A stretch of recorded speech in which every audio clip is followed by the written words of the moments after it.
Gledate Gorenjska poročila na GIP TV.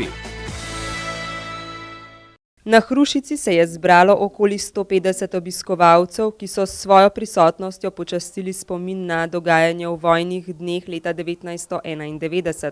Tedaj so mejni plato Karavanke zasedle enote zvezne milice in jugoslovanske ljudske armade, ki pa so ga po dolgotrajnih pogajanjih in nekaj bojnih operacijah na obeh straneh tudi zapustile. Prvo smo mislili, da bo ta zadeva šla nekako, če lahko tako rečem, prijetneje, dogovorno, pač situacija se je tako obrnila, da je bilo potrebno, da je zarapotalo orožje. In seveda na koncu je, kot v vsaki vojni, je potreben dogovor in tako je bilo tudi tukaj. Bistvo je to, da vemo, kdaj je državni praznik, zakaj je državni praznik, in da še nekaj, da nismo bili samo mi tisti, pač pa je treba vsa obdobja spoštovati. Spoštovati tiste, kot sem že prej rekel, tiste, ki so nam delali slovenstvo, pa bo mislim, da bo prijetno, včasih je pa treba tiste tegobe pa pozabiti.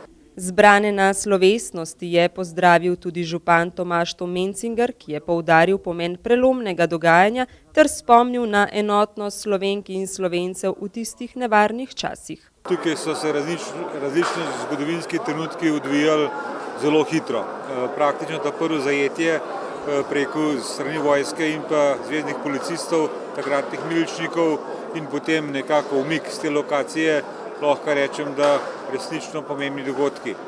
Treba se en povedati, da preko v tem modelu predvsem mi cenimo to zgodbo, da ni bilo kakšnih pretiranih žrtev in pa tega, tako da lahko rečem, da je razum nekako prevladal in pa dejansko lahko rečemo, da je ta stvar resnično bila uspešno speljana.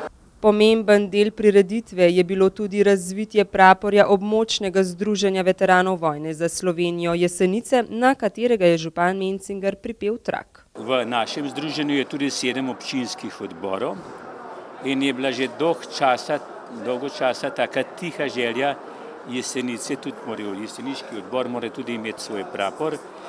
Malo smo na korajžu šli, prvo je bo treba župana prijeti, ampak se je kar, bom rekel, izredno hitro razumel in nam je občina pri temu tudi pomagala. Mislim, da je kar bil dober vložek. V kulturnem programu so sodelovali pevci veteranskega pevskega zbora območnega združenja veteranov vojne za Slovenijo Zgornja Gorenjska, pihalni orkester Jesenice Kranjska Gora in mladi pevci, program pa je povezovala Branka Smole.